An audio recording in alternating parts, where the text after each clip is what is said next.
Welcome to Digital Hospitality. I am your host, Shawn Walchef. This is a Cali BBQ Media production. We believe that there's something incredible happening in the world. There's an intersection of content, commerce, communication, and community. We created this show, Digital Hospitality, to connect with restaurateurs, hospitality professionals, technologists all over the globe. And today we have a very special episode because today's guest, Daniil Klubov, is building something very exciting. I can't wait to tell you guys what he's building. Number one, Dan, welcome to the show. Thank you for being here. Thanks a lot, Shawn. I'm super happy to be here. Thanks for having me. Daniil, can you share, how did you find me? On LinkedIn. I'm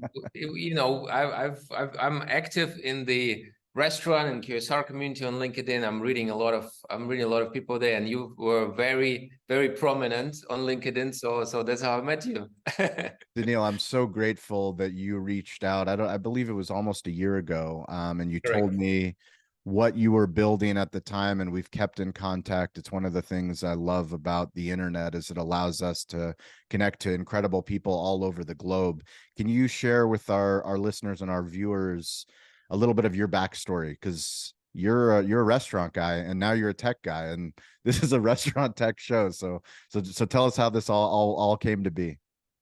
Correct. Look, it all started with approximately 3 years ago or 3.5 years ago when me and my partner, we decided to build a restaurant chain and franchise in Vienna. And what we did, we said, look, we're going to build a digital first restaurant. So where everything, the whole value chain is going to be digitized from the ordering to the inventory management to kitchen workflows. We wanted to make it really a restaurant 2.0. And I come from a consulting experience. I spent almost 4 years at McKinsey & Company. And I came into the restaurant business with an idea of, if you set up all the processes correctly, if you automate things well, if you digitize, then it's going to run like a clock.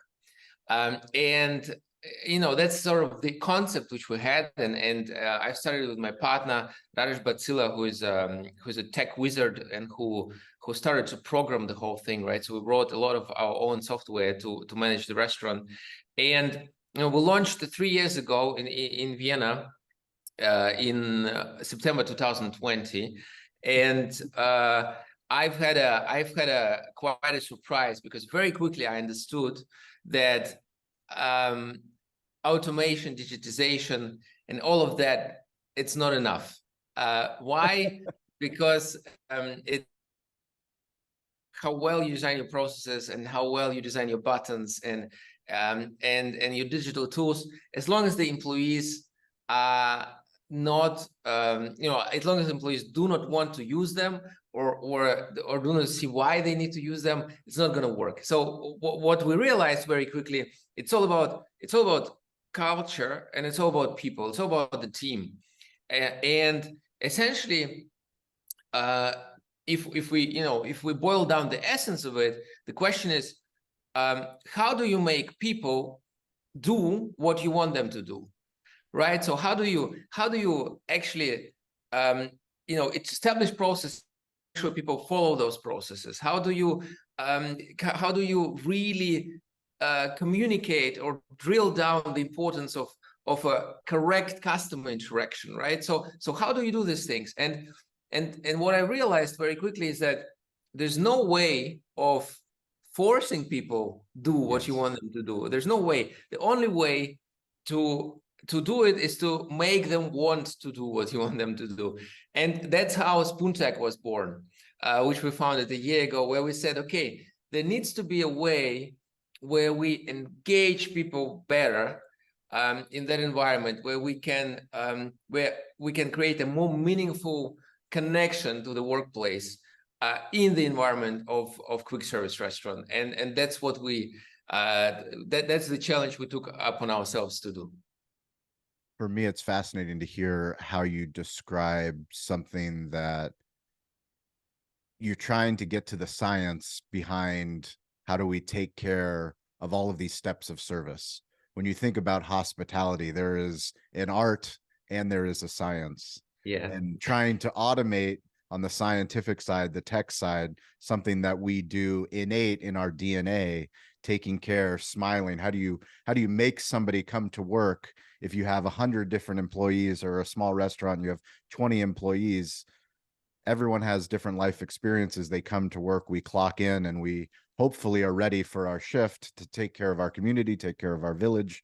When you're running these restaurants, what was the pain point of trying to understand you can only control yourself, and then you try to control your team, but then you try to establish systems and procedures so that with guests, when they come in, they have an expectation level of, when I come to Tolstoy restaurant, I'm going to get this level of hospitality. The results are in. National Restaurant Association show. Kyle and Sarah and myself, we were at the Davos sales tax booth, and we were polling restaurant owners on the floor.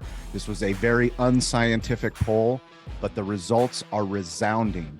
Restaurant owners do not like sales tax. Nobody likes sales tax. Doesn't matter what business owner you are, small business, big business. Davo automates the sales tax process. We are so grateful that Davo is the sponsor of this show. They automate sales tax at our Cali barbecue restaurants. It is $50 a month. It integrates with all the major point of sale partners, including Toast. So if you want to sleep at night, if you want to not worry about sales tax, go to Davo, check them out. Davo Sales Tax. Let us know how they're helping automate your sales tax in your restaurant so that we can share your Davo story on digital hospitality. Yeah. So the challenge was really, for me, as you say, everyone has a different life situation. So for me, it very soon it just boiled down to, okay, someone is depressed, someone has family problems, someone has sleep problems, someone, right? So you have all of these things. And what in the end, our insight was, what really helped is to establish a playful environment, an environment in which you reward behaviors in a playful way, and make sort of a game out of it, right? So that's again, that's where we came. That's the conclusion we arrived to, and that's what we implemented in the Spoon Tech, meaning that you create an environment in which people are keen to learn, people are keen to progress, right? So you have a very clear. So what are the two main reasons why people are leaving quick service restaurants, right? We all know there's a huge volatility in the industry. There's around 90% volatility in the United States. So now 9 out of 10 people change the job within a year. So what are the two main reasons? Reason one is they are frustrated about the chaos, about the operational chaos. Maybe the manager is messy, everything feels very hard, the process is not smooth. This results into over hours, this results into stress, this results in anxiety. When you're standing in the kitchen, it's a rush, you know what you're doing, right? So that's one of the major reasons why people quit. The second major reason is that they say, oh, I don't have anything to learn anymore. I don't have anywhere to go. I don't have anywhere to develop, which is very often not true, because people sometimes they stay for a couple of months and they are under the impression they have nothing else to learn. But the problem is that the employer fails to communicate what are the things to learn, right? What are the things, where can you develop? And these are the two things we try to address essentially. One is how do you make sure you create order out of chaos? Yeah, essentially, right? So how do you come anywhere into kind of any operator's house, and you try to, and there is always a different degree of chaos everywhere, right? So some operators might be very orderly, some not, but there's always some chaos in it, right? So there's chaos in every restaurant. Yeah, if we're honest, yes. Yes, we're always fighting that chaos. And so the question is, how do you come in and you try to minimize that chaos? You try to take it and make order out of it, right? And the second is the second part of it is, okay, how do we make very clear to people that there is so much to learn here? There's so many development opportunities. There is so many skills development opportunities that it's worth staying for a while. It's worth being here, right? It's worth being part of that company. Can you share, we have a lot of listeners and fans that are all over the globe and that have restaurants in different communities. Can you give us a sense of what's going on in Vienna and Austria, just as far as how much technology is coming into restaurants? Are people adapting to it? Is it something that people are excited about, operators like yourself, or is it something that people just haven't fixed their website? Like they don't believe in online ordering, they're not doing third-party delivery. Give us a state Yeah. of how restaurants are. So I can talk for Germany, Austria, Switzerland, right? Because it's a DACH region. I know it very well. It's where we are based in Austria, and it's definitely the level of digitization, the degree of digitization is definitely lower than in the United States. But there was a big push towards digitization during COVID crisis, right? Because of the whole online ordering, delivery. So it was a huge push towards digitization, even with Tolstoy. So when we opened Tolstoy, it was October 2020, and we took a risk and we launched our own delivery operation with our own riders.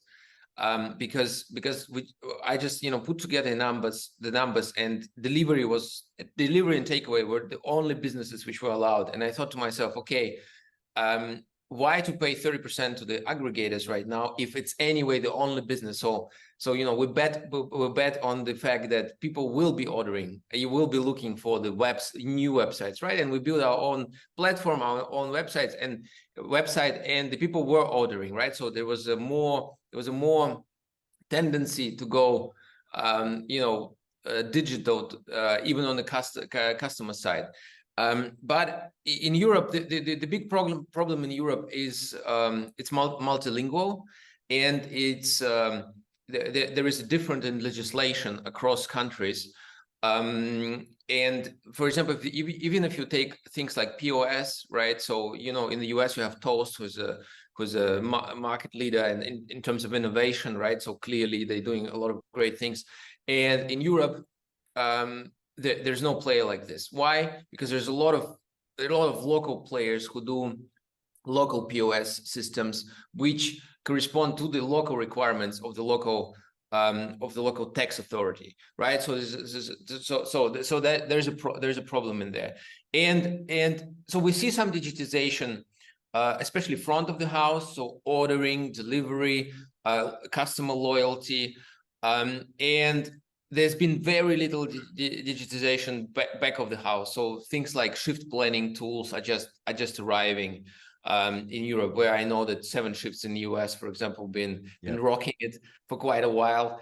But I think one thing which is lacking across all the regions, and what we're trying to address, is a digital enablement of the workforce, right? So and that's an interesting point in terms of AI.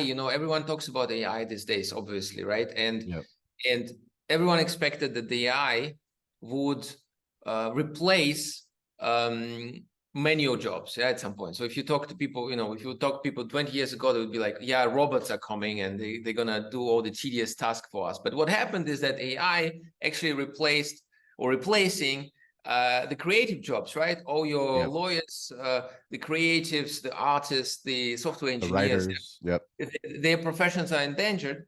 And the tedious manual task, like working in a restaurant, is very far from being replaced by AI. As every restaurant operator knows in the world, having robots in the kitchen is nothing more than a fantasy, right? So because how complex it is. There is one startup, I think it's called X Robotics in the US. They created a machine for making pizza, right? But it's still like, it just supports 3 ingredients. It's literally like tomato sauce, cheese, and pepperoni. Why? Because it's so complex.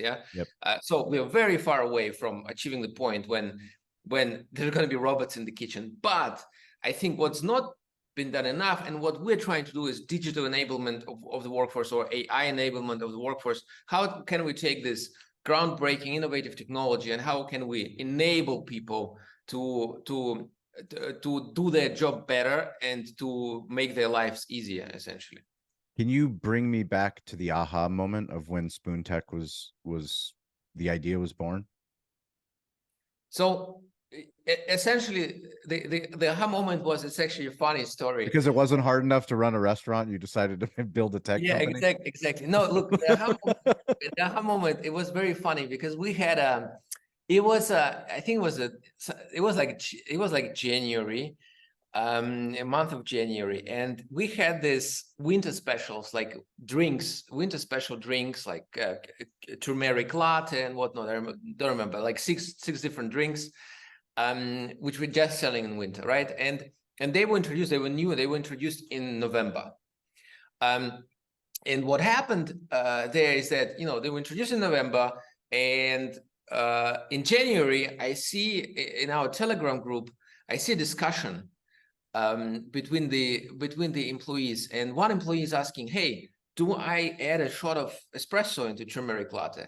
And then there is a discussion where literally half of the people say, "Yeah, you add a shot of espresso," and half of people say, "No, I don't add a shot of espresso," even though there is literally a schema, there is literally a plan at the drink station in front of them, hanging in there. But someone told someone that this process is outdated. So someone told someone this process is outdated, and you need to do it differently. And from that point on, it was like a game of Chinese whispers, right? It was, you know, someone told someone, and that's when I realized that you need to have a way to constantly communicate to people and to constantly repeat things, because yes, I feel like in hospitality, the moment when you get nauseous because you repeat things so much, that's the moment when people start hearing you. yeah. So It's a life lesson, 100%. yes, so that's why I had this aha moment. I was like, okay, that, you know, we can somehow there should be a way to do that better. And when you thought of that, what are the next steps of like how does in terms of how does SpoonTech become beyond just the idea? You have to go and tell somebody.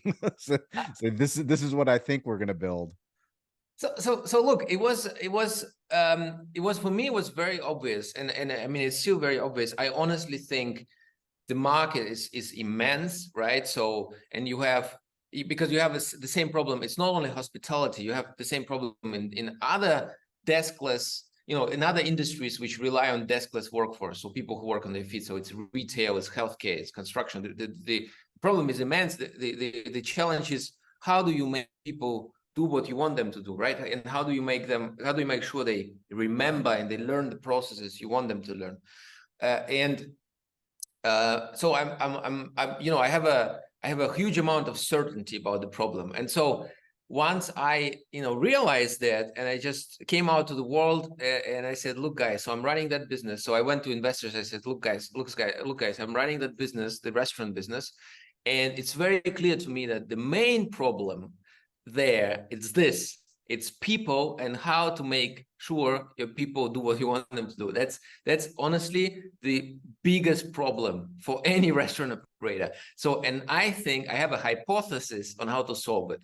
And so that's how it started. And then, you know, we raised a financing round, and a little bit more than a year ago, we started working on the product.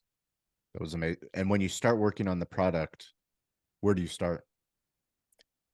It's a good question. Yeah. So you just start with some hypothesis. So basically, you start drawing some pictures. You start drawing some mock-ups of how do you think the product should look like, or like what are the things the product should solve.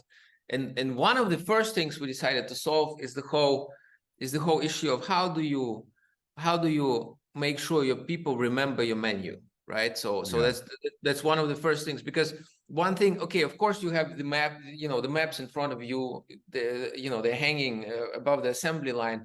But again, it's like a game of Chinese whispers. People after a couple of months, they don't even look at it. Yeah, they don't even look at it, and then they come up with a shortcut, and then another person sees it, come up with another shortcut, and then the process is completely unrecognizable unless you could repeat it. So one of the first things we want to solve is like, how do you make sure people memorize the assembly, right? And we came up with a few games for that, and then tested it with our own restaurant workers. And after that, sort of iteratively develop the product. So I think the main thing as an entrepreneur in the software space, what you need to do is to constantly iterate, and that means you need to constantly communicate, right? So you need to constantly ask questions. You need to have your users, you need to have your clients, you need to talk to them, you need to show them what you have or the hypothesis you have, and you need to kind of verify it with them. Hey everyone, Avi Gorin, CEO and co-founder of Marquee, and I want to talk about the customer journey for a second. You never know as a restaurant owner where your guests are truly coming from. End of the day, we do see some patterns around two types of search behaviors: direct versus discovery. Direct search, for an example, would be jumping into Google and saying Cali barbecue hours, right? I know where I want to go to eat, but I'm missing a key detail. I need a little bit more information. Discovery, which is the bulk of searches, is barbecue in San Diego, restaurants near me, takeout near me, right? One of the best ways to be found for more discovery searches is leveraging keywords. Reviews are basically free content for you to leverage. Think about keywords that are relevant to your brand, your location, and include as many of those in your review responses as possible, right? How can you go about doing this? Let's set up reports, utilize tools like Google Trends, find out what's going on in your area and how you can help leverage these keywords and review responses, because someone else is doing that, right? If you need some examples, you could do anything from including summer menu, gluten-free menu, leverage specific menu items like the dreaded and beloved spice pumpkin anything in your review responses, right? Let them know what's coming. Let your reviewers know something they should come back and try. And of course, if all of this just seems overwhelming and daunting because you're already running a restaurant and have enough on your plate, just leverage the team at Marquee to do this for you. We handle all of this. We're experts in this space. We can automate this so it's just another item that you are taken care of. Again, that's marquee.com, marquii.com. No U. However, we did recently buy marquii.com. So if you do misspell it, we got you. You'll still find us. We can still help you. What kind of advice do you have for tech founders? You're in a unique situation because you had your own beta, you had your own alpha, you used your own restaurant to build your platform. But then how did you get to the next restaurant? How did you get someone else to believe and to give you the opportunity to share the data, to test, to give you feedback? I think the most important thing is as an entrepreneur, and I think you would agree with me, and I think also maybe that's one of the reasons why you're doing this podcast, right?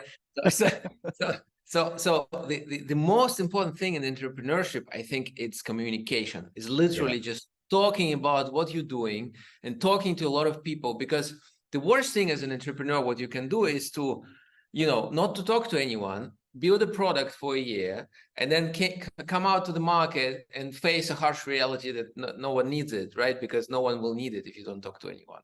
So it's always about communication. It's about testing it and about just approaching people saying, look, I'm looking for feedback. Like, I'm just looking for feedback.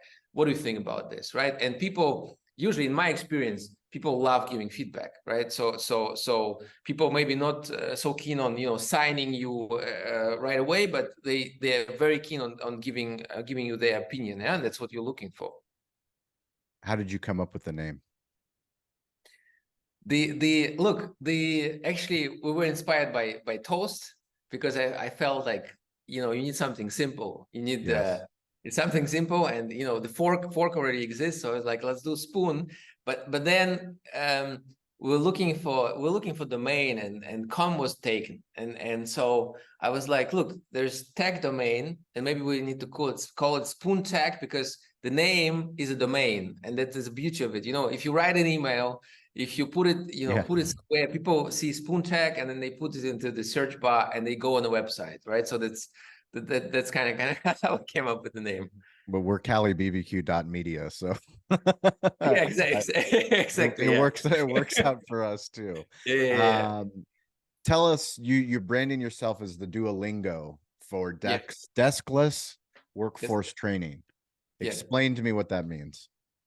So Duolingo for deskless workforce training. Why Duolingo? Because Duolingo, I think it's one of the most innovative companies in terms of how they reinvented learning using games, right? So they have such a huge success in an area of language learning, because they made it fun, they made it addictive, they made it very playful, right?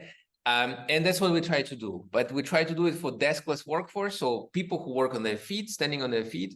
And we try to translate it into the job skills, essentially, right, for them. So that's why it's a edutainment solution, right? So edutainment, entertainment, education, right?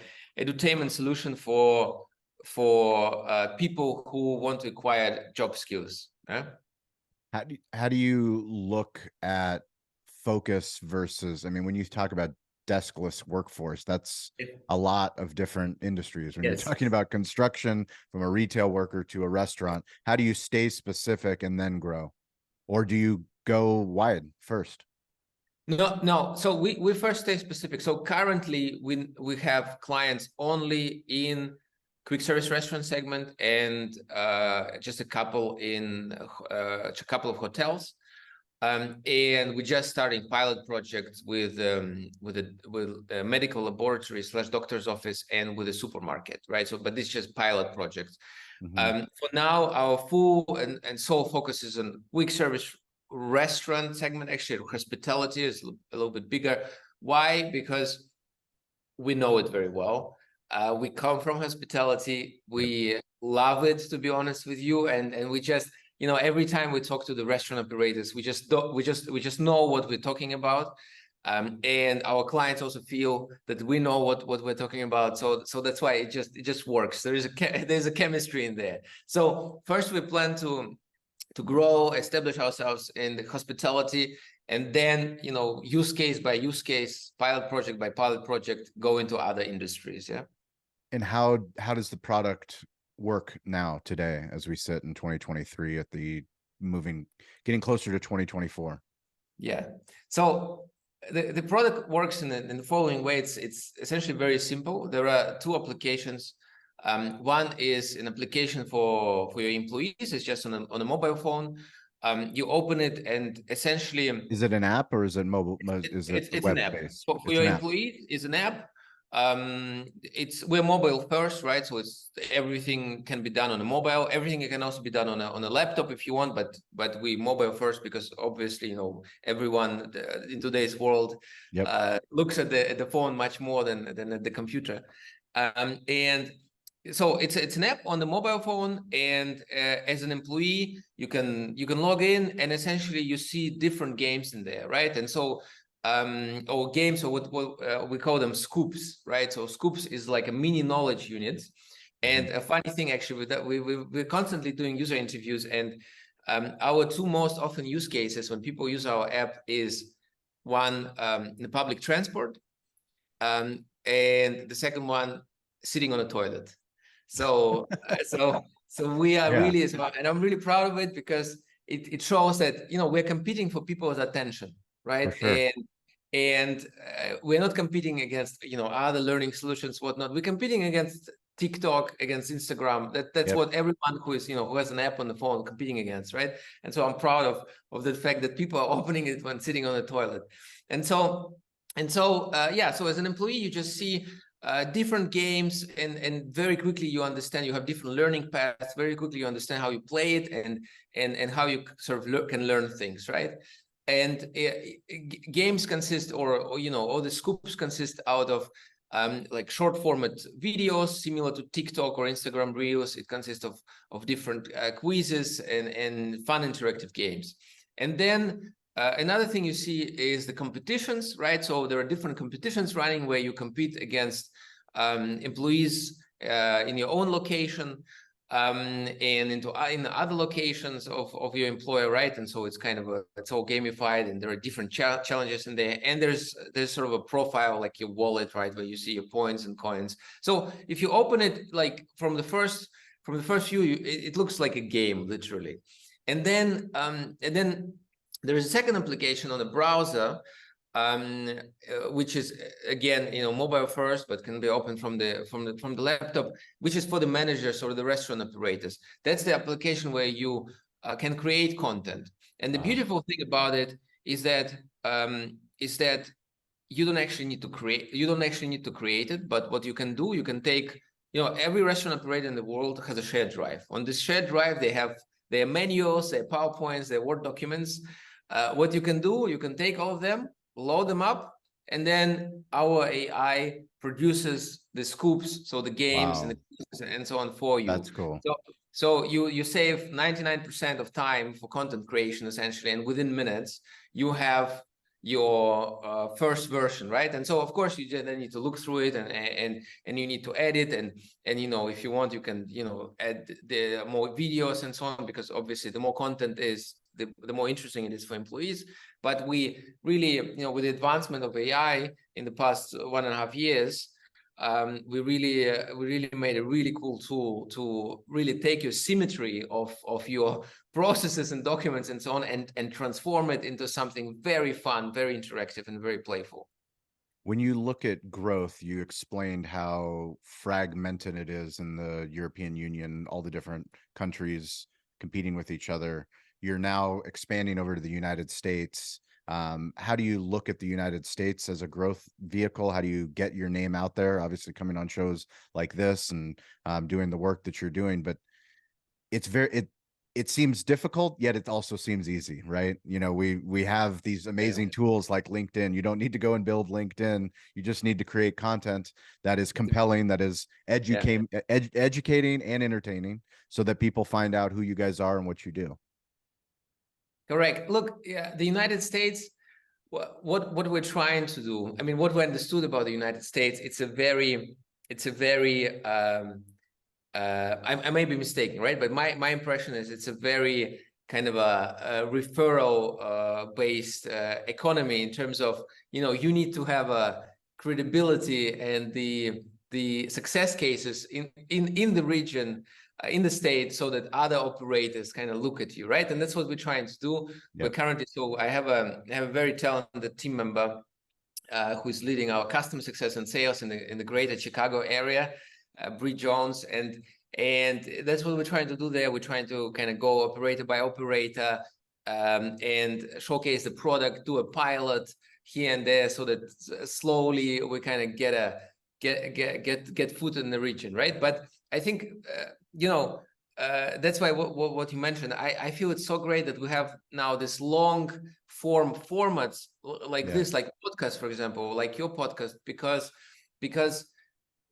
honestly, for me, the most difficult thing in building software company is that how do you get to people? How do you get to that first conversation, right? And then that's what is called the sales lead generation, right? So how do you get to this first conversation with people? Because our experience is, when we have the first conversation and we actually talk about the challenges of the operator and we show them the product, everyone says, "Oh wow, that is great, I want that."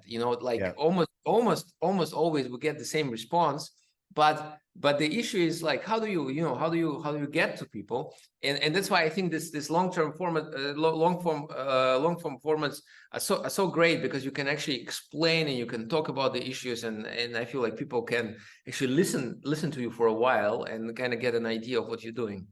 I think what's exciting for me, it's, one of the reasons why I love podcasting, why I love creating the content, is that we live in a world where I truly believe that the restaurant owners that listen to this show, no matter where they are, this is the next generation. Like, we're the next generation of restaurant owners who believe in the internet, who know that we don't have all the answers. As much as I do the show and I have conversations, I have this incredible, robust tech stack of the best in class at our restaurants in San Diego, yet I still don't know what I don't know. And if I'm not willing to have conversations, what's inspiring to me is that there's founders like you that are willing to build in public, that are willing to share, this is where we are, this is what we're building. You know, we're not perfect, but I'm willing to go along the way, and I'm willing to go on shows, and I'm willing to create content, and I'm willing to share what we're doing, because that way, when we look back, we're going to go, wow, look at what we had in 2023, but now look in 2025 and look at what we've been able to accomplish. When you look at, as an entrepreneur, focusing your time, your ability of where are you going to grow, how do you prioritize your tasks in the day? It's a very good question. So I think, I mean, it depends kind of on a period where you are, right? So sometimes you spend more time on a product, and sometimes you need to just spend more time on getting out there, right? And so talking to customers and talking to end users. And it really depends. It really depends where on sort of a product life cycle you are, and where on the sales life cycle you are. So I would say for the very early stage project, I think you need to be probably 80% out there and 80% talking to clients, to end users, and just 20% on iteration, because you cannot iterate in the vacuum, right? So as you go along and you kind of understand better and better what the product needs to be, maybe that, you know, that scales goes a little bit more towards the product, but it's still, it's so crucial to, as you said, be building in public. And I think that's, today, it's the only way. I think there's almost 100% chance that, at least in software, if you're not building in public, that you will fail. Yeah. So in terms of building in public, meaning talking to people, and even, you know, when I was building Tolstoy, our restaurant concept, from day one, I started to build it in public. I was super transparent about it, what we're doing, why we're doing it, to the point on, you know, what our budgets were for construction side and so on. And that brought so many benefits, and there were so many people who reached out to me and helped me to build what I wanted to build, versus if I could imagine me just building it, not talking to anyone. Yeah. So my advice to everyone is just talk to people, and don't be afraid to be public. Yeah, because sometimes, and I know how it is, especially when you start a new project, it feels like, you know, being in public is like, and when you, especially when you're not ready, being in public, it seems like you're going in the middle of a square and you pull your pants down, right? So, and everyone is looking at you. Yeah. Right?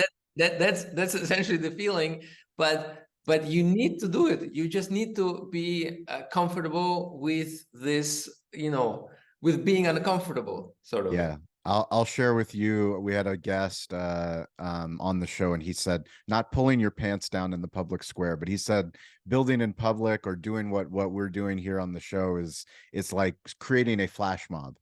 How do you create a flash mob? You have to be willing to be the idiot in the middle of the town square, the only person that hears the music. You hear the music, and nobody else hears the music. But all you need is one more person to hear that same music and to believe in what you're building, and then they start dancing. And it takes a while, but after a while, 2 people turned into 4 people. And then all of a sudden, you have this community of people all over the globe that are behind you, that are backing you, that are willing to do alpha, beta testing, all kinds of things, support you, give you money, refer you to other people, become brand ambassadors. It's something that's really exciting for me to have conversations like this, you know, on the other side of the globe. I appreciate you taking the time to do this. Can you share what it was like to sell your restaurant? Look, it was really good. I mean, it's a bittersweet feeling, right? Because on the one hand, so my restaurant business was my first business, right? So it's my baby. It's something I was super passionate about. I quit my job for it. I went and worked in different kitchens, to learn the craft, like how is it? Because I never worked in a restaurant before I started my restaurant. So I'm like, okay, I need to actually go and like work in the kitchen before to understand what it is, right? So there were a lot of sacrifices, and I think everyone who has a restaurant understands what it means. And yeah, so it's like seeing your baby grow up a little bit, yeah. But on the other hand, I'm very happy because I feel like we've been validated, so when you manage to sell something, it means that someone saw a value in what you built. And so it's also a great feeling, right? And the thing is, running two businesses at the same time is never a good idea.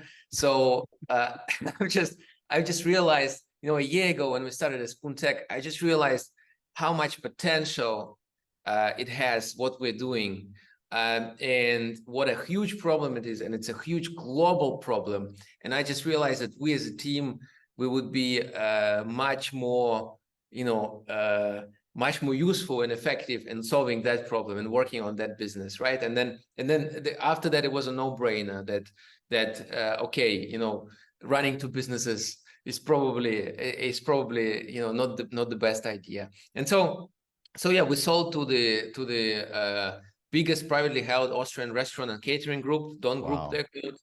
Yeah, so I'm really happy about it, and we sold the restaurant, the concept, the franchise, and the restaurant is vegan, by the way, so the opposite of what you've been doing. It is the opposite. so it's vegan, and there's a big vegan trend in Europe, and these guys, the restaurant group, they always want to have something vegan in portfolio, and they're planning to develop it further, to open further locations. And so I'm really happy about that. Why did you name it Tolstoy? Because Tolstoy was vegan, actually. So the Russian writer Leo Tolstoy, he became vegan around the age of 50, and he wrote a lot about it. He wrote quite a few essays about it, and essentially his idea was that because he was propagating non-violence, right? And sort of he was talking about how slaughterhouses, cause wars and so on. So it was very interesting. It was very interesting because I said, sort of McDonald's has Ronald McDonald, and KFC has the Colonel, and we have Tolstoy, who is philosophical figure. So that was the idea essentially behind it, and it landed very well in Europe. And because veganism is growing strong. I know that in the US it kind of comes in waves, but here it feels like the tide has been rising constantly. I love it. Anybody that's listening to this show, if you're watching this show, we're grateful no matter where you are in the world. Please join our community. We do weekly audio rooms, so it's basically a live podcast. We do it on LinkedIn audio and on Clubhouse. If you'd like to join that, just send me a message on Instagram at Shawn P Walchef, SHAWN PWALCHEF. We are weirdly available. Please connect with us. We want to hear your story. If you're in technology, if you're a content creator, if you're in hospitality, we would love to connect with you. Daniil, how can people find out more if they want to learn about Spoon Tech? Is it available now in the United States? Can they contact you? Give us all the details. Yeah, so it's available in the United States. Would be happy to work with more US operators. It's very easy. There are many ways to connect, but it's very easy. You go to spoon.tech, so our name, you put it into the browser, and then there's a form, there's a contact form, there's a free trial form. You can just leave your name, the surname, and email, and we will contact you. Or you can also find me on LinkedIn. It's Daniil Klubov or D Klubov. So spell it for us.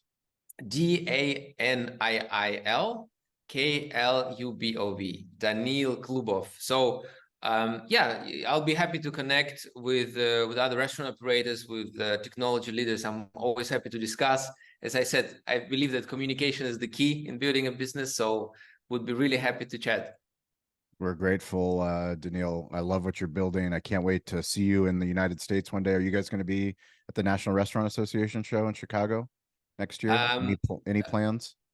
no plans yet, no plans yet, but I'll say If maybe. okay, if you make it, we will connect you to all the incredible people in the digital hospitality community, technology founders, and big restaurant groups. We'd love to make some introductions if you make it there, and that goes for anybody that listens to the show. That is our Super Bowl of the year, is the big Chicago show in National Restaurant Association show. Daniil, thank you so much. Spoon Tech, please keep building in public, keep sharing what you're building.